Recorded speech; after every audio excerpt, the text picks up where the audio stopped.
पुरानी मिनीवैन से उतरते समय नेहा शर्मा को काफ़ी मशक्क़त करनी पड़ी। उसने अपनी शादी के भारी लहंगे का किनारा उठाया और सावधानी से सामने पड़े पानी के गड्ढे से बचते हुए आगे बढ़ने लगी। बारिश लगातार तेज हो रही थी। जैसे ही मिनीवैन वापस मुड़ी, उसके टायरों से उछला कीचड़ सीधे नेहा के लहंगों पर जा गिरा। नेहा ने गहरी सांस ली और सामने खटे टूटे फूटे ईंटों के मकान की तरफ देखने लगी। यही उसका नया घर था। दरवाजा आधा खुला हुआ था। उसने हल्का सा धक्का दिया और अंदर चली गई। घर के अंदर का नज़ारा देखकर वह कुल पल चुप खड़ी रही। कमरे में बस एक पुराना लकड़ी का पलंग था, एक टांग टूटी हुई मेज और 2-4 कुर्सियां और एक पुरानी लाल रंग की अलमारी थी। पूरा घर बस उसी एक छोटे से कमरे में सिमटा हुआ था। नेहा धीरे से पलंग के कोने पर बैठ गई। लंबा सफ़र और ऊपर से बारिश के भीग जाना, वह पहले से ही थक चुकी थी। सच कहे तो उसे इस हालत पर ज़्यादा हैरानी भी नहीं हुई। आखिर उसकी सौतेली माँ ने ही उसे मजबूर किया था कि वह अपनी बहन काव्या शर्मा की जगह एक गरीब आदमी से शादी करे। इसके बदले में उससे कुछ पैसे मिलने वाले थे, जिससे वह अपनी बीमार माँ का इलाज करवा सकती थी और अपने छोटे भाई की पढ़ाई भी जारी रख सकती थी। इसी सोच से उसे अब तक संभाल रखा था। धीरे धीरे शाम रात में बदल गई। बाहर बिजली चमक रही थी और बादलों की गरज सुनाई दे रही थी। तभी दरवाज़ा खुला। एक भींगा हुआ आदमी अंदर आया। दरवाज़ा चरमराया और कमरे की ठंडी हवा का झोंका भर गया। नेहा ने उसकी तरफ देखा और थोड़ी हैरान रह गई। वह जितना गरीब बताया गया था, उतना बदसूरत बिल्कुल नहीं था। उल्टा उसका चेहरा काफ़ी सधा हुआ था। तीखी मोहे, नेक, सीधी नाक और मजबूत कद का की वह आदमी था आर्यन सिंघानिया। उसने बस एक नज़र नेहा पर डाली और बिना कुछ बोले बगल के छोटे से बाथरूम में चला गया। कुछ देर बाद वह नहाकर बाहर आया और तौलियों से अपने बाल पोंछने लगा। तभी नेहा को पहली बार सच में एहसास हुआ। आज उसकी शादी की पहली रात थी और वह इसे इस अजनबी आदमी के साथ बिताने वाली थी। आर्यन ने शांत आवाज में कहा, काफ़ी देर हो गई है, सो जाओ। वह पलंग के दूसरी तरफ बैठ गया। पलंग थोड़ा हिला तो नेहा का दिल जोर से धड़कने लगा। नेहा घबराकर बोली, मैं नहीं, नहा कर आती हूँ। वह जल्दी से बाथरूम की तरफ चली गई, लेकिन अंदर जाकर उसे पता चला कि उस टूटे फूटे बाथरूम में दरवाज़ा ही नहीं था। वह थोड़ा असहज हो गई। तभी बाहर से आर्यन की आवाज़ आई, मैं बाहर सिगरेट पीने जा रहा हूँ, आराम से नहा लो। इतना कहकर वह बाहर चला गया। नेहा की आंखें हल्की लाल हो गई। उसने कभी नहीं सोचा था कि उसकी ज़िंदगी यहाँ तक पहुँच जाएगी। फिर भी उसने खुद को संभाला। नहाने के बाद उसने तौलिया लपेटा और बाहर आ गई। आर्यन अभी तक वापस नहीं आया था। नेहा ने कमरे को थोड़ा साफ किया, अलमारी से कंबल निकाला और पलंग पर ठीक से बिछा दिया। ठंडे पानी से नहाने की वजह से उसे ठंड लग रही थी। वह अपने हाथों को फूंक मारकर खुद को गर्म करने की कोशिश कर रही थी। तभी अचानक दरवाज़ा खुला। नेहा घबराकर खड़ी हो गई। जल्दबाजी में उसके शरीर पर लिपटा तौलिया थोड़ा घिसक गया। वह तुरंत कंबल पकड़कर खुद को ढकने लगी। आर्यन दरवाजे पर खड़े उसे देख रहा था। वह धीरे धीरे उसके पास आया। कमरे की लाइट बंद हो गई और चारों तरफ से अंधेरा फैल गया। आर्यन ने उसे अपनी ओर खींच लिया और धीमी आवाज में पूछा, तुम जानती हो मैं कौन हूँ? नेहा ने हिम्मत जुटाकर जवाब दिया, हाँ, आप मेरे पति हैं, आर्यन सिंघानिया। नेहा के सीधे जवाब की आर्यन सिंघानिया को उम्मीद नहीं थी। उसकी ओठों पर हल्की सी मुस्कान आ गई और आंखों में जिज्ञासा की चमक उभर आई। असल बात यह थी कि नेहा वह नहीं थी जो सबको बताया गया था। वह शर्मा परिवार की असली बड़ी बेटी काव्या शर्मा नहीं थी और आर्यन भी वह आदमी नहीं था जिसे सब गांव का गुंडा समझते थे। दोनों ही इस शादी में किसी और की जगह आए थे। आर्यन ने मन ही मन सोचा, अगर दोनों ही किसी और की जगह आए हैं तो यह सौदा बराबरी का ही हुआ। वह करवट बदलने ही वाला था कि तभी नेहा की धीमी आवाज़ सुनाई दी, आर्यन। आर्यन रुक गया और नीचे देखा। नेहा की बड़ी बड़ी चमकती आंखें झिझकती हुई उसकी ओर देख रही थी। उसके चेहरे पर मासूम सी लाज थी। अगले ही पल नेहा ने धीरे से अपने बाहों उसके गले के पास रख दी और कांपती आवाज में बोली, आप मेरे पति हैं, आप मेरे साथ जो चाहें वो कर सकते हैं। यह कहते समय उसकी आवाज़ में घबराहट भी थी और एक तरह से साहस भी। उसे लगता था कि शादी के बाद यही उसका कर्तव्य है। आर्यन का गला एक पल को सूख गया। नेहा की भोली भाली हरकत देखकर उसका दिल भी अजीब तरह से धड़कने लगा। लेकिन अगले ही पल उसने नेहा की कलाई कसकर पकड़ ली, उसे हल्के से अलग किया और खुद थोड़ी दूरी बनाकर लेट गया। नेहा कुछ समझ ही नहीं पाई। उसका छोटा सा मुंह हल्का खुला रह गया और शर्म से उसका चेहरा लाल हो गया। वह धीरे से बोली, तुम? आर्यन ने उसकी ओर देखा, भी ठीक नहीं समझा। उसने करवट बदल ली और शांत आवाज में कहा, छोड़ो, आज हम दोनों बहुत ही थके हुए हैं, सो जाते हैं।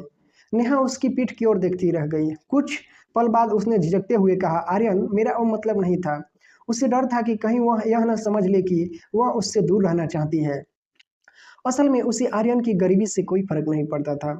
अब वह जब उसकी शादी हो चुकी थी तो वह बस शांत और सामान्य जीवन जीना चाहती थी। आर्यन ने धीरे से कहा, मैं तुम्हें किसी चीज के लिए मजबूर नहीं करूंगा।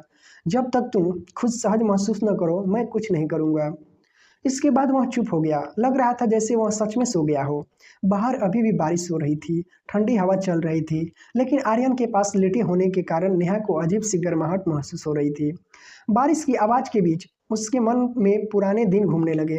कई साल पहले शर्मा परिवार और आर्यन के परिवार के बीच यह रिश्ता तय हुआ था, लेकिन बाद में आर्यन के परिवार पर मुश्किलें आ गई। उसकी हालत खराब हो गई और उन्हें पहाड़ी इलाके में जाकर रहना पड़ा। लोग कहते थे कि आर्यन दिन भर लड़ाई झगड़ा करता है और छोटे मोटे झमेले में पड़ा रहता है। इसीलिए काव्या शर्मा ने साफ मना कर दिया था कि वह उससे शादी नहीं करेगी। लेकिन दहेज के लालच में शर्मा परिवार ने नेहा को उसकी जगह फेंक दिया था। नेहा को आज भी अपनी बहन की बातें याद थी। मैं उस गुंडे से शादी क्यों करूंगी? तुम्हारे लिए ही वो ठीक है। वैसे भी तुम्हारी माँ का कोई ठिकाना नहीं है और तुम्हारा भाई भी पता नहीं किसका बेटा है। उसके पिता ने उसे ठंडे लहजे में कहा था, अगर तुम उससे शादी कर लो तो मैं तुम्हें पैसे दे दूंगा। तुम्हारी माँ का इलाज भी हो जाएगा और तुम्हारे भाई की पढ़ाई भी चलती रहेगी। और उसकी सौतेली माँ ने तो हद ही पार कर दी थी। तुम इस परिवार की नाजायज बेटी हो। शादी का मौका मिल रहा है, यह बहुत है। ज्यादा एहसान मत जताओ। सुबह अचानक नेहा की आंख खुल गई। वह घबराकर उठकर बैठ गई। आर्यन पलंग पर नहीं था। वह शायद बहुत सुबह ही बाहर चला गया था। नेहा ने जल्दी से कपड़े पहने, हाथ मुंह धोया और घर के पास बनी छोटी सी लकड़ी की रसोई में चली गई। वहां उसे 2 अंडे, कुछ हरी सब्जियां और थोड़ा सा नूडल्स मिला। उसने जल्दी से 2 कटोरे नूडल्स बना दिए। जैसे ही वह नाश्ता लेकर बाहर आई, तभी आंगन का दरवाजा खुला। आर्यन अंदर आया। वह बिना शॉर्ट के था। उसका शरीर पसीने से भींगा हुआ था और मजबूत मांसपेशियां साफ दिखाई दे रही थी। लगता था वह दौड़कर आया है। सुबह की धूप में वह और भी अलग ही दिख रहा था। नेहा का चेहरा हल्का लाल हो गया। उसने धीरे से कहा, आपने नाश्ता किया? मैंने नूडल्स बनाए हैं। आर्यन ने मना नहीं किया। वह सीधे मेज के पास जाकर बैठ गया। कटोरा उठाते हुए बोला, मेहनत की होगी। नेहा घबराकर बोली, नहीं, ऐसी कोई बात नहीं है। लेकिन उनकी नज़र अनजाने में ही एक दूसरे से मिली। फिर आंगन में रखे रेत के बोरे और डंबल पर। उसे याद आया कि लोग कहते थे आर्यन अक्सर लड़ाई झगड़ों में पड़ा जाता है। उसने मन ही मन सोचा, अगर यह गुस्सा हो गया तो क्या मुझे मारेगा? आर्यन ने चॉपस्टिक उठाते हुए कहा, तुम भी खाओ। नेहा जल्दी से बैठ गई और चुपचाप छोटे छोटे कौर लेकर खाने लगी। दोनों आमने सामने चुपचाप नूडल्स खा रहे थे। नेहा बीच बीच में चोरी छिपे आर्यन सिंघानिया की तरफ देख लेती। उसे हैरानी हो रही थी। आर्यन जिस तरह से नूडल्स खा रहा था वह बिल्कुल सलीकेदार था। न आवाज, न कोई हड़बड़ी। उसकी हर हरकत में अजीब सी शालीनता थी, जैसे किसी अमीर घर का पढ़ा लिखा लड़का हो। ये तो बिल्कुल गुंडे जैसे नहीं लगता, नेहा ने मन ही मन सोचा।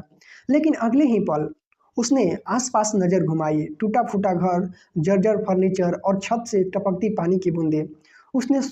उसने तुरंत सिर झटक दिया। मैं कैसी कैसी बातें सोचने लगी हूँ। आर्यन नूडल्स खत्म कर चुका था। वह चुपचाप बैठा और नेहा को देख रहा था, जो धीरे धीरे छोटे छोटे कौर लेकर खा रही थी, जैसे कोई ठंडी हुई चूहिया जैसे कोई डरी हुई चूहिया। यह देखकर उसके चेहरे पर हल्की मुस्कान आ गई। नेहा ने कटोरा नीचे रखा तो देखा कि आर्यन उसे बिना भाव को देख रहा है। वह थोड़ा घबरा गई।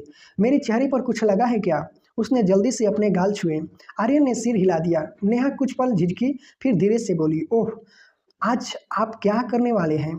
आर्यन कुर्सी से उठते हुए बोला, व्यायाम। क्यों? उसने अपने कंधे और हाथ फैलाकर स्ट्रेच किया। डॉक्टर ने उसे रोज व्यायाम करने को कहा था। इससे उसका शरीर धीरे धीरे ठीक हो रहा था। नेहा ने हल्की मुस्कान बनाई। मैं शहर जाऊंगी, शादी का लहंगा वापस करना है। उसकी आवाज में हल्की सी उदासी थी। आर्यन ने उसे देखा। नेहा जल्दी से बर्तन उठाने लगी। आर्यन को आर्यन को शादी विवाह जैसी चीजों में खास दिलचस्पी नहीं थी, लेकिन नेहा के चेहरे पर छिपी मासूमी उसने देख ली। वह कुछ पल चुप रहा, फिर बोला, रुको। नेहा रुक गई। क्या हुआ? आर्यन अलमारी की तरफ गया, नीचे वाले दराज से एक छोटा सा लकड़ी का डिब्बा निकाला और नेहा की तरफ बढ़ा दिया। ये लो। नेहा ने हैरानी से डिब्बा लिया। उसने ढक्कन खोला और अंदर देखकर उसकी आंखें फैल गई। अंदर एक खूबसूरत जेड का कंगन रखा था, बिल्कुल साफ और चमकदार। नेहा को जेड की ज्यादा समझ नहीं थी, लेकिन इतना जरूर समझ आ गया कि वह बहुत कीमती चीज है। आर्यन ने बस एक नज़र उस पर डाली और बोला, हम अब शादीशुदा हैं, ये कंगन तुम्हारा है। नेहा दंग रह गई। इतना महंगा कंगन? रख लो। आर्यन ने और कुछ नहीं कहा और बाहर चला गया। नेहा कुछ देर वहीं खड़ी रही। शायद यह उसके परिवार की आखिरी कीमती चीज होगी। उसने धीरे से डिब्बे बंद किए और सावधानी से अलमारी में वापस रख दिया। काफी देर बाद नेहा ने शादी का लहंगा धोया, सुखाया और फिर उसे बैग में भरकर शहर के लिए बस पकड़ ली। जब तक वह शहर पहुंची, दोपहर हो चुकी थी। उसकी शादी के लिए शर्मा परिवार ने कोई तैयारी नहीं की थी। ऊपर से अपनी माँ के इलाज में उसकी सारी जमा पूंजी खत्म हो चुकी थी। इसीलिए उसे मजबूरी में किराए का लहंगा लेना पड़ा था। वह दुकान एक मॉल के अंदर थी। बहुत महंगी तो नहीं थी, लेकिन ठीक ठाक थी। नेहा जैसे तैसे भारी बैग उठाकर दुकान के अंदर पहुंची। काउंटर पर बैठी सेल्स गर्ल्स मोबाइल चला रही थी। उसने सिर उठाया, नेहा को ऊपर से नीचे तक देखा, फिर दो उंगलियों से लहंगे का किनारा पकड़कर बोली, अरे वाह, अभी अभी शादी हुई है और इतने तुमने लहंगे की ऐसी हालत कर दी। वह नाक सिकुड़ते हुए बोली, इसमें तो अजीब सी बदबू भी आ रही है। नेहा घबरा गई। उसने जल्दी से कहा, मैंने इसे साबुन से धोया है, बिल्कुल साफ है, सच में कोई दिक्कत नहीं है। सेल्स गर्ल्स ने आंखें घुमाई। अरे मैडम, शादी का लहंगा ड्राई क्लीन होता है, समझी। फिर धीरे से बड़बड़ाई, पता नहीं कहाँ कहाँ से ऐसे देहाती आ जाते हैं। नेहा चुप खड़ी रह गई। नेहा कुछ बोल पाती उससे पहले ही सेल्स गर्ल्स ने पास रखा कैलकुलेटर उठा लिया और तेजी से बटन दबाने लगी। ड्राई क्लीनिंग 3,000, ड्रेस का नुकसान 5,000, किराया 2,000, कुल मिलाकर 10,000 रुपये। जल्दी से पेमेंट कर दीजिए। यह कहते हुए उसने बिल नेहा के सामने रख दिया। नेहा का माथा ठनका। जिस ड्रेस की असली कीमत भी इतनी नहीं थी, उसके लिए उसने पूरे 10,000 रुपये मांगे जा रहे थे। ये तो साफ साफ ठगी थी। नेहा ने दांत खींचकर कहा, इसका क्या मतलब है? ड्रेस कहीं से भी फटी हुई नहीं है और 10,000 क्यों दूं? मैं यह पैसे नहीं दूंगी। सेल्स गर्ल ने नाक सिकोड़ ली। ओह, तो अब पैसे देने से मुकर रही हो? ठीक है, अभी पुलिस बुलाती हूँ। वह फोन उठाकर कॉल करने ही वाली थी कि तभी दरवाजे से एक आवाज आई, पुलिस, किसे गिरफ्तार करवाना है? नेहा ने मुड़कर देखा। दरवाजे पर आर्यन सिंघानिया खड़ा था। वह तेजी से अंदर आया। नेहा की लाल आंखें देखते ही उसके चेहरे पर एक हल्की कठोरता आ गई। वह सीधे सेल्स गर्ल के सामने जाकर बोला, ग्राहकों को धमका कर पैसे वसूलना, क्या यही आपका बिजनेस करने का तरीका है? सेल्स गर्ल ने उसे ऊपर से नीचे तक देखा और ताना मारते हुए बोली, तुम दोनों अपनी औकात से बड़ी चीजें करने की कोशिश कर रहे हो। शादी के लिए ड्रेस तक खरीद नहीं सकती और बड़े लोगों के तरह ड्रामा करते रहते हो। उसकी आवाज़ काफ़ी तेज थी। आसपास खड़े लोग भी उसकी तरह देखने लगे और आपस में बातें करने लगे। नेहा का चेहरा गुस्से से लाल हो गया। वह तुरंत बोली, तुम क्या बकवास कर रही हो? हमारी शादी के बारे में बोलने की तुम्हारी हिम्मत कैसे हुई? नेहा आमतौर पर झगड़ा नहीं करती थी। उसका स्वभाव शांत था, लेकिन अगर कोई उसके सामने किसी अपने को नीचा दिखाए तो वह चुप नहीं रहती थी। और इस वक्त आर्यन, भले ही वह उसे बस एक दिन से जानती थी, फिर भी वह उसका पति था। नेहा एक कदम आगे बढ़ गई और बोली, तो क्या हुआ अगर हम गरीब हैं? क्या हमने तुमसे कुछ चुराया है? गरीब होना कोई गुनाह नहीं है, लेकिन दूसरों को नीचा दिखाना जरूर गंदी सोच है। उसकी आवाज़ और तेज हो गई। आज हम गरीब हैं तो क्या हुआ, कल हम अमीर भी हो सकते हैं, लेकिन तुम्हारी सोच वो शायद कभी नहीं बदलेगी। यह कहते कहते नेहा अनजाने में आर्यन के सामने खड़ी हो गई, जैसे उसे बचा रही हो। वह बोलती ही चली गई, जब मैं पहली बार ड्रेस लेने आई थी तब तुम कितनी मीठी बन रही थी, अब जब लौटाने आई हूँ तो अचानक 10,000 रुपये मांग रही हो। ड्रेस की असली कीमत क्या है और किस बात का नुकसान? अगर पैसे मांग रही हो तो वजह भी तो बताओ। नेहा के लगातार सवालों से सेल्स गर्ल कुछ पल के लिए चुप रह गई। तभी शोर सुनकर दुकान का मैनेजर भी बाहर आ गया। चश्मा पहने आदमी ने बोहें चढ़ाकर पूछा, यहाँ क्या हो रहा है? आर्यन ने धीरे से नेहा को अपने पास खींच लिया। वह गुस्से से कांप रही थी।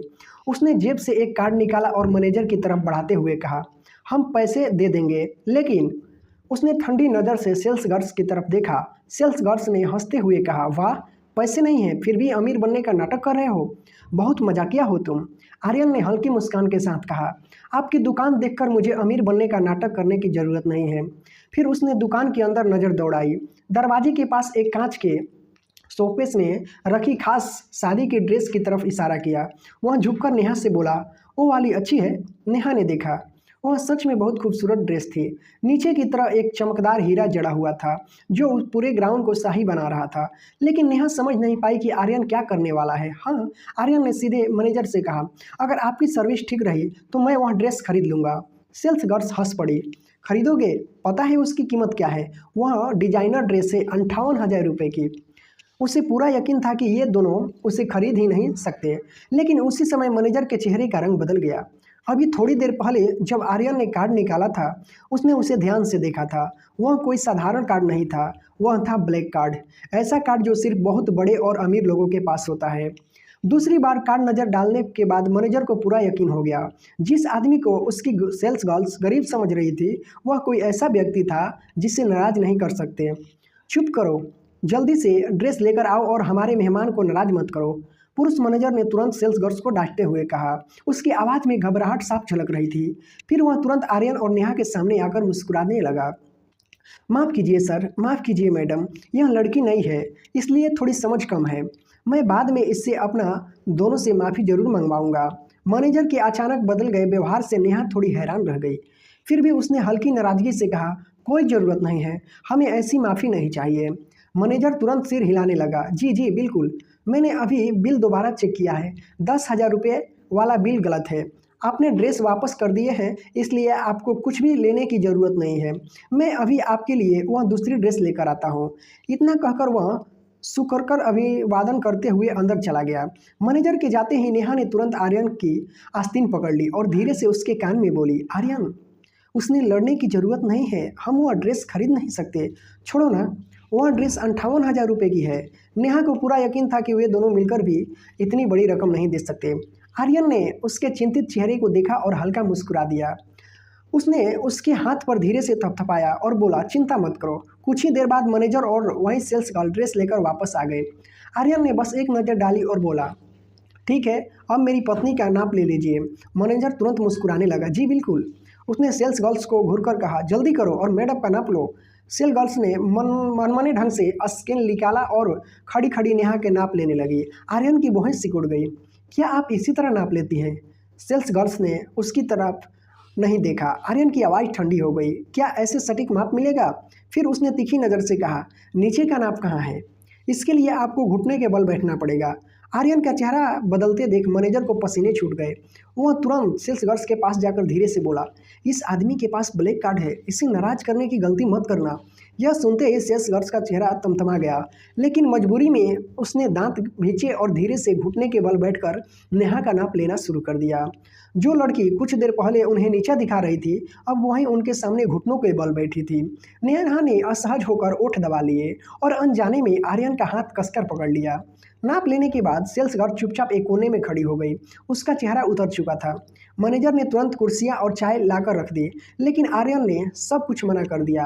आर्यन जितना शांत दिख रहा था मैनेजर उतना ही घबरा रहा था। उसके मन में एक ही डर था, अगर यह आदमी नाराज हो गया तो वहीं दुकान की न तोड़वा दे। मैनेजर फिर से झुककर बोला, सर आप सब ठीक है ना? नेहा लगातार इशारे से आर्यन को मत खरीदो कह रही थी। आर्यन ने बोहें उठाई और सेल्स गर्ल्स की तरफ देखते हुए कहा, आपकी सर्विस अच्छी नहीं है इसलिए हम यह ड्रेस नहीं खरीदेंगे।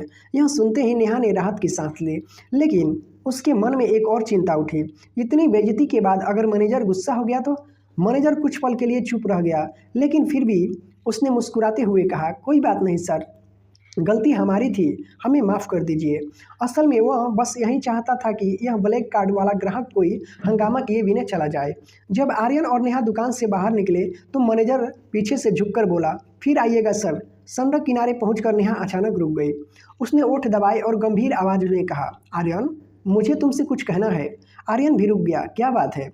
नेहा ने थोड़ा सोचकर धीरे से कहा, मुझे लगता है तुमने अभी ज़रूरत से ज़्यादा प्रतिक्रिया दे दी थी। वह बहुत विनम्र तरीके से समझाने की कोशिश कर रही थी। उसे पता है तुम मेरी मदद करना चाहते थे, लेकिन 50,000 रुपये हमारे लिए बहुत बड़ी रकम है। उससे हम काफ़ी समय तक आराम से रह सकते हैं। नेहा ने सिर झुकाकर धीरे से कहा, हमारे पास ज़्यादा पैसे नहीं हैं, इसीलिए हमें संभलकर खर्चा करना होगा। अच्छा हुआ तुमने आखिर में वो ड्रेस नहीं खरीदी, लेकिन आगे से ऐसा मत करना। आर्यन अब समझ गया कि नेहा उसे क्या समझाना चाहती है। उसने हल्की भौहें चढ़ाकर पूछा, तुम्हें लगता है मेरे पास पैसे नहीं हैं? नेहा थोड़ा घबरा गई। उसने उसकी तरफ देखा, फिर नज़रें झुका ली। मैं आपको गलत नहीं कह रही। मुझे पता है आप मेरी मदद करना चाहते थे, लेकिन घर में बहुत काम पड़े हैं। अगर पैसे हैं भी तो उन्हें ज़रूरी चीज़ों में लगाना चाहिए। घर, यह सब सुनते ही आर्यन एक पल को चुप हो गया। उसके होठों पर हल्की सी मुस्कान आ गई। ठीक है, समझ गया। नेहा को लगा शायद वह नाराज हो गया है। वह जल्दी से बोली, जब मुझे दहेज के पैसे मिल जाएंगे तब हमारे पास काफ़ी पैसा होगा। अभी बस थोड़ा संभल कर चलना होगा। असल में अगर शादी हो जाती तो उसके पिता ने उसे 5 लाख रुपए देने का वादा किया था। उसी पैसे से वह अपनी माँ का इलाज और अपने भाई की पढ़ाई करवा सकती थी। लेकिन सच यह था, वह अपनी बहन काव्या शर्मा बनकर शादी कर रही थी, इसीलिए वह यह बात आर्यन को बता नहीं सकती थी। आर्यन ने उसकी तरफ देखकर हल्की मुस्कान के साथ कहा, तो तुम पैसे के लिए इतनी परेशान हो? क्या तुम्हें घर में अभी प्यार नहीं मिला? यह सुनकर नेहा का दिल धक से रह गया। उसने तुरंत नजरें झुका ली। पानी पियोगे? मैं लाती हूँ। वह बात टालते हुए जल्दी से पास की दुकान की तरफ भाग गई। आर्यन उसे जाते हुए देख मुस्कुरा दिया।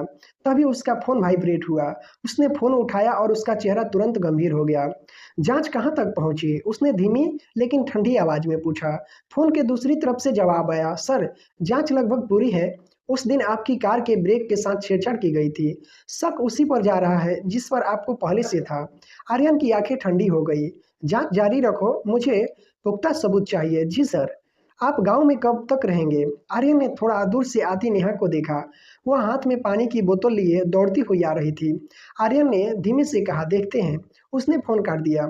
नेहा उसके सामने आकर रुकी। उसने मुस्कुराते हुए बोतल बढ़ाई। मैंने ठंडा पानी लिया है, गर्मी में अच्छा लगेगा। आर्यन ने बोतल खोली। नेहा ने ध्यान से उसका चेहरा देखा। क्या हुआ? तुम ठीक नहीं लग रहे। वह अभी आई थी और उसने उसे फोन पर बहुत गंभीर बात करते देखा था। आर्यन ने सहज बनते हुए कहा, कुछ नहीं, चलो घर चलते हैं। ठीक है। नेहा चुपचाप उसके पीछे चल दी। चलते चलते उसने उसकी पीठ को देखा और उसके दिल में एक अजीब सी उदासी छा गई। पति पत्नी होने के बावजूद उन्हें बीच अब भी एक दूरी थी। घर पहुंचकर आर्यन फिर से अपने व्यायाम में लग गया। नेहा ने चुपचाप खाना बना लिया और मेज पर रख दिया। वह उसे बुलाने ही वाली थी कि तभी फोन बजा। उसने देखा यह उसका फोन था। नेहा ने जल्दी से हाथ पोंछे और फोन उठाया। स्क्रीन पर नाम था उसका भाई। उसने एक नज़र आर्यन पर डाली, फिर फोन साइलेंट करके बाहर चली गई। तुम खाना खा लो, मैं बाहर थोड़ी हवा लेके जा रही हूँ। आर्यन ने बस उसे जाते हुए देखा, कुछ नहीं कहा। घर के पीछे सब्जी के खेत के पास जाकर नेहा ने फोन उठाया। हेलो, क्या हुआ? उधर से घबराई हुई आवाज आई, दीदी, माँ की हालत बहुत ही खराब हो गई है। आज सुबह खून की उल्टी हुई। डॉक्टर कह रहे हैं कि जल्दी ऑपरेशन करना पड़ेगा, नहीं तो देर हो जाएगी। पैसे का क्या हुआ? नेहा का गला भर आया, लेकिन उसने खुद को संभालते हुए कहा, तुम चिंता मत करो, मैं जल्द ही पैसे का इंतजाम कर लूंगी। तुम बस माँ का ध्यान रखो। उसकी आवाज़ मजबूत थी, लेकिन अंदर से वह टूट रही थी। फोन रखने के बाद नेहा को अचानक बहुत भारीपन महसूस हुआ, जैसे सारी ताकत ही खत्म हो गई हो। जब वह वापस उस पुराने ईंट वाले घर में आई तो देखा आर्यन सिंघानिया चुपचाप मेज के सामने बैठा था। खाना जस का तस रखा हुआ था, उसने छुआ तक नहीं था। नेहा को आते देख उसने बिना कुछ कहे चौपिस उठाई और पत्ता गोभी का एक टुकड़ा खा लिया। नेहा भी धीरे से बैठ गई। दिल में तूफान चल रहा था, लेकिन चेहरे पर कुछ दिखाना नहीं चाहती थी। वह जबरदस्ती मुस्कुराई और बोली, घर में बस यही थोड़ी बहुत सब्जियां थी, मैं इतना ही बना पाई। अगली बार बाहर जाऊंगी तो थोड़ा मांस ले आऊंगी। आर्यन ने सी ले लाया। ठीक है, कोई बात नहीं। असल में डॉक्टर ने उसे पहले ही हल्का खाने खाने को कहा था। उसके लिए तो यही खाना सही था। नेहा थोड़ी देर चुप रही, फिर हिचकिचाते हुए बोली, आर्यन, तुमने कभी सोचा है घर में मुर्गियां या बतख पालने के बारे में? वह थोड़ी झेप गई थी। आज उसने घर के आसपास सब देखा था, बस एक छोटा सा सब्जी का खेत और चारों तरफ खाली जमीन। उसे लोगों की बातें भी याद थी कि आर्यन कुछ खास काम नहीं करता, कोई कमाई नहीं है। इसीलिए उसने सोचा, अगर हम खुद ही थोड़ा पशुपालन करें तो हम कम से कम खाने की दिक्कत तो नहीं होगी। आर्यन एक पल के लिए चुप रह गया, फिर उसने भौहें सिकुड़ गई। क्या यह लड़की सच में सोच रही है कि उसे मांस खाने के लिए मुर्गियां पालनी पड़ेगी? उसने कटोरा नीचे रखा और सीधा पूछा, तुम्हें पैसे की जरूरत है? नेहा चौंक गई। हर बार वह गंभीर और सीधा उसकी कमजोरी पकड़ लेता था। उसकी सांस एक पल को अटक गई, फिर उससे याद आया, उसे काव्या शर्मा बनकर रहना है। उसने जल्दी से कहा, नहीं नहीं मेरे पास पैसे हैं। लेकिन उसके दिमाग में वही घूम रहा था, वह 5 लाख रुपए जो उसे मिलने वाले थे। उसने खुद को संभाला और फिर बोली, अगर तुम्हें मुर्गियाँ बत्तखें पसंद नहीं तो रहने दो, मैं बस ऐसे ही पूछ रही थी। उसका चेहरा झिझक से भर गया। आर्यन ने उसे देखा और मन ही मन हल्की सांस ली। वह मदद मांग रही थी और वह बिना वजह उसकी सच्चाई खोलना भी नहीं चाहता था। उसने धीरे से कहा, अगर तुम्हें करना है तो कर लो। नेहा का चेहरा खिल उठा। उसने राहत की सांस ली और मुस्कुराते हुए बोली, ठीक है। आर्यन उठकर बाहर चला गया। आंगन में आकर उसने फोन निकाला और एक मैसेज टाइप किया, शर्मा परिवार में शादी करने वाली लड़की काव्या नहीं है, पता लगाओ यह कौन है। साथ में उसने एक फोटो भी भेजी। उस फोटो में नेहा छोटी सी रसोई में खड़ी सब्जियां काट रही थी। छप्पर की दरारों से आती धूप उसके चेहरे पर पड़ रही थी। उसकी त्वचा इतनी साफ थी कि जैसे चमक रही हो। उसकी आंखों में एक अजीब सी शांति और हल्की उदासी थी। वह तस्वीर आर्यन ने यूं ही खींची थी, लेकिन अब वही काम आ रही थी। कुछ सेकंड में जवाब आया, नाम नेहा शर्मा। आर्यन की आंखें गहरी हो गई। उसने फोन बंद किया और अंदर की तरफ देखा। नेहा मेज के पास बैठी हुई कुछ ठीक कर रही थी। वह उसके पास गया, क्या कर रही हो? नेहा ने हाथ में हथौड़ा था। अचानक आवाज सुनकर वह घबरा गई। उसका हाथ फिसला, कील टेढ़ी हो गई और सीधा उसकी अंगुली में घुस गई। आह! खून तुरंत बहने लगा। आर्यन चौंक गया। वह तो बस पूछ रहा था, उसे अंदाजा नहीं था कि वह इतनी डर जाएगी। उसने तुरंत उसकी तरफ बढ़कर धीमी आवाज में कहा, हिलो मत। यह कहते ही आर्यन सिंघानिया तुरंत मुड़ा, अलमारी खोली और अंदर से पट्टी और दवाई निकाल लाया। वह नेहा के पास आकर बोला, हाथ दो। नेहा की आंखों में हल्की नमी थी। मैं तो बस मेज ठीक कर रही थी, उसने धीमी आवाज में कहा और अपना घायल हाथ उसकी तरफ बढ़ा दिया। आर्यन ने बिना कुछ कहे उसका हाथ पकड़ लिया। बहुत सफाई और तेजी से उसने घाव साफ किया, दवा लगाई और पट्टी बांध दी। नेहा उसे बस देखती रह गई। ये इतना सब कैसे जानता है? एक पल को उसके मन में सवाल उठा, एक साधारण आदमी के घर में ये सब चीजें क्यों होगी? लेकिन फिर उसने खुद ही बात टाल दी। शायद व्यायाम करते करते चोट लगती होगी, इसलिए आर्यन ने बोहे चढ़ाकर कहा, मैं टूटी थी तो मुझे बुला सकती थी, तुम लड़की हो, ये सब काम करने की जरूरत नहीं है। आवाज थोड़ी सख्त थी, लेकिन उसने साफ चिंता छुपी थी। नेहा का दिल धक से रह गया। अचानक उसका दर्द भी जैसे कम हो गया। वह हल्का मुस्कुराई और बोली, वो देखो वहाँ। पहले लकड़ी से सहारा दिया था, लेकिन फिर टूट गया। आर्यन ने देखा, सच में एक टेढ़ी लकड़ी से मेज को किसी तरह टिकाया गया था। उसका हथौड़ा उठाया, 2-3 बार किया और कुछ ही सेकंड में मेज ठीक कर दी। नेहा की आंखें चमक उठी। वाह, आप तो कमाल के हो, एक ही बार में ठीक कर दिया। यह उसकी दिल से निकली तारीफ थी। आर्यन कुछ पल मेज को देखता रहा, फिर नेहा की तरफ। उसे अजीब सा एहसास हुआ। पहली बार उसने अपने हाथों से कुछ ठीक किया था, लेकिन उसने कुछ नहीं कहा। वह हल्का सा सिर घुमाया और बाहर चला गया। नेहा उसकी चाल देखकर खुद को रोक नहीं पाई। हल्की सी हंसी निकल गई। पीछे से हंसी सुनकर आर्यन के कदम और अटपटे हो गए। रात को आर्यन ने अलमारी से एक पतली सी रजाई निकाली और खुद जमीन पर सो गया। मोटी और अच्छी रजाई उसने नेहा के लिए छोड़ दी। नेहा उसे देखती रही। दिल में एक अजीब सी कसक उठी। वह कहना चाहती थी, तुम भी बिस्तर पर सो जाओ, लेकिन शब्द ओठों तक आकर रुक गए। रात भर उसे लकड़ी के फर्श पर करवट बदलते की हल्की हल्की आवाज सुनाई देती रही। उसका मन उलझा हुआ था। क्या सच में अब उसका एक पति है? क्या वह इस सब की आदत डाल पाएगी? इन्हीं ख्यालों में वह कब सो गई, उसे पता भी नहीं चला। अगली सुबह नेहा जानबूझकर बहुत जल्दी उठ गई। हल्की सुबह की रोशनी कमरे में आ रही थी। आर्यन अभी सो रहा था। आज शादी का तीसरा दिन था और परंपरा के मुताबिक आज उसे अपने मायके जाना था। साथ ही आज उसे 5 लाख रुपए भी मिलने थे।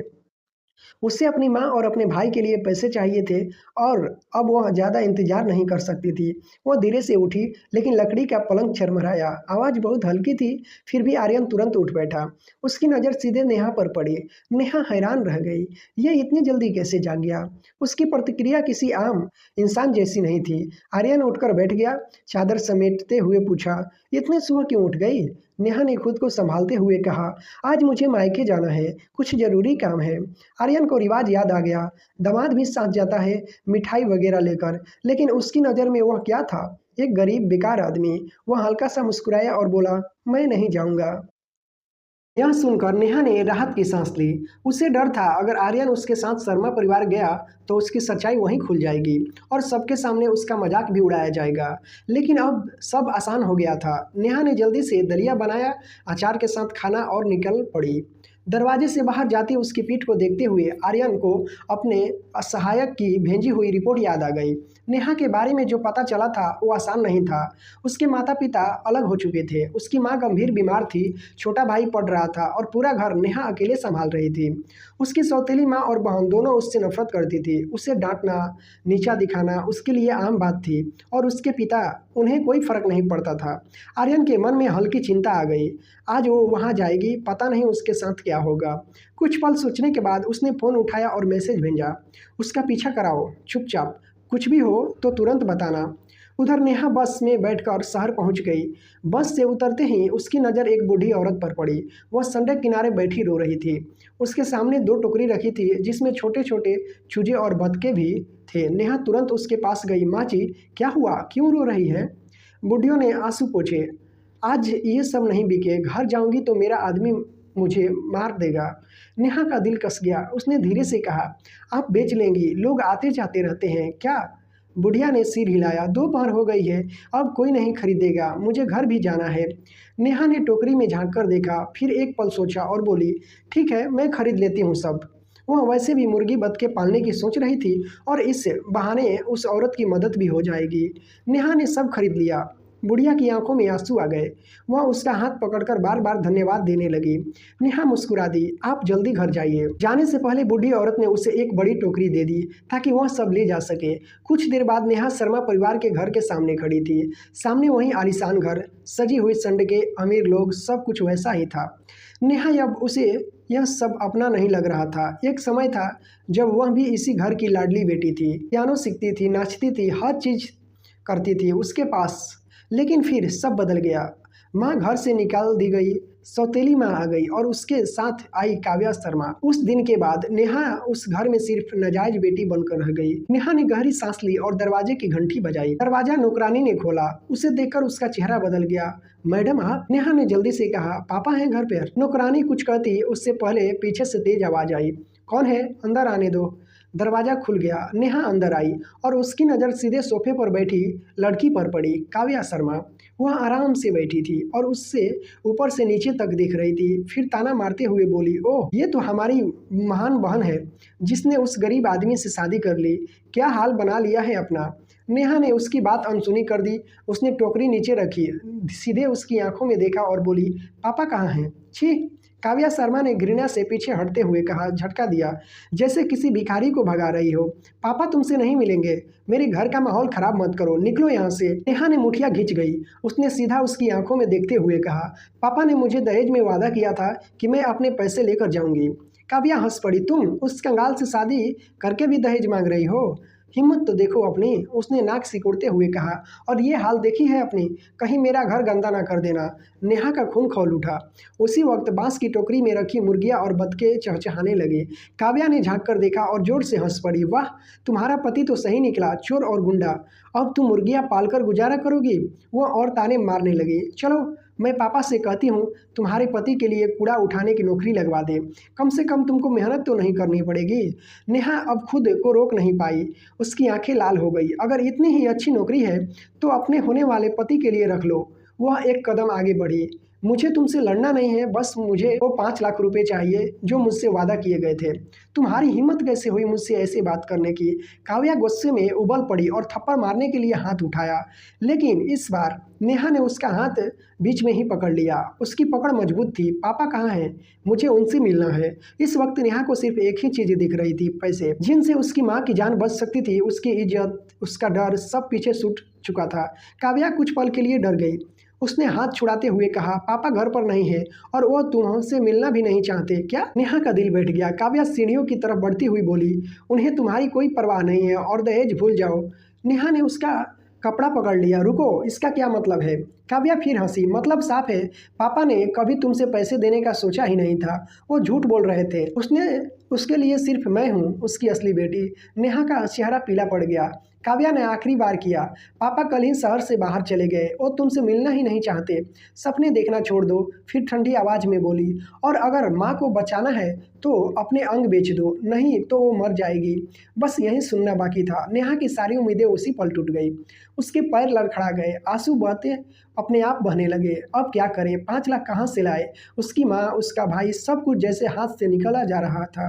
वह कब घर से बाहर निकली उसे खुद ही पता नहीं चला। टोकरी गिर गई, मुर्गियाँ बतके बिखर गई, लेकिन उसे कुछ होश नहीं था। वह अस्पताल जाने की हिम्मत भी नहीं जुटा पा रही थी। कैसे बताएगी माँ को कि सब खत्म हो गया है? वह यूं ही चलते चलते बस स्टॉप पहुंच गई। तभी एक लंबा आदमी उसके सामने आकर खड़ा हो गया। नेहा ने सिर उठाया और ठिठक गई। काले मास्क में पीछे वही तेज आंखें, आर्यन सिंघानिया। उससे सहायक से खबर मिल चुकी थी, चेतावनी दी गई थी मत जाओ, लेकिन वह फिर भी आया। आर्यन ने कुछ नहीं पूछा, बस नेहा को देखा और अगले ही पल उसे अपनी बाहों में उठा लिया। नेहा पूरी तरह टूट चुकी थी। उसने विरोध भी नहीं किया। आर्यन ने उसे लेकर सीधे बस में बैठ लिया, वापस उस छोटे से गांव की तरफ चल दिया। जैसे ही नेहा शर्मा ने दोबारा उस टूटी फूटी ईंटों वाले घर के सामने कदम रखा, उसे ऐसे लगा जैसे उसका दिमाग थोड़ा शांत हो गया हो। आर्यन सिंघानिया की शांत नज़रें देखकर उसके मन में बहुत कुछ था कहने को, लेकिन आखिर में बस इतना ही बोल पाई, आज मैं दहेज लेने घर गई थी। लेकिन वह रुक गई। समझ ही नहीं आ रहा था कि कैसे बताएं। अगर सच बोलती तो सब कुछ खुल जाता। आर्यन ने उसकी सिकुड़ी भौहें देखी, फिर बिल्कुल सामान्य आवाज़ में बोला, मुझे फर्क नहीं पड़ता, बताने की ज़रूरत नहीं है। उसे सब जानना था, लेकिन अपने तरीके से। नेहा को और शर्मिंदा करना उसे सही नहीं लगा। ठीक है, नेहा ने धीरे से कहा। उसने झुककर बांस की टूटी टोकरी नीचे रखी। जब काव्या ने उसे घर से धक्का देकर निकाला था, तब टोकरी भी जोर से गिर गई थी और वह भूल गई थी कि उसमें छोटे छोटे चूजे जो बतके थी। नेहा ने धीरे से ढक्कन खोला और अंदर झाँका। उसका दिल बैठ गया। आधे से ज़्यादा छोटे जानवर मर चुके थे। बस 2 मुर्गियाँ और 3 बतखें बची थी। नेहा ने उन्हें बहुत प्यार से उठाया, टूटे कटोरे में पानी और दाना रखा, फिर बाकी मृत बच्चों को लेकर बाहर चली गई। वह उन्हें दफनाने जा रही थी। आर्यन ने दूर से जाते देखा, फिर उसने फ़ोन निकाला। कॉल तुरंत लग गई। उसका चेहरा बिल्कुल ठंडा था। हाँ, उधर से आवाज़ आई, सर पूरी जानकारी मिल गई है। शर्मा परिवार ने मैडम से वादा किया था कि शादी के बाद उन्हें 5 लाख रुपए देंगे, लेकिन आज उन्होंने साफ मना कर दिया, उल्टा उनका अपमान भी किया। उसकी माँ की हालत बहुत ख़राब है, ऑपरेशन तुरंत करना होगा। आर्यन कुछ देर चुप रहा। उसकी उंगली मेज पर हल्के हल्के टकरा रही थी। नेहा इतनी परेशानी में थी, फिर भी उससे कुछ नहीं कह रही थी।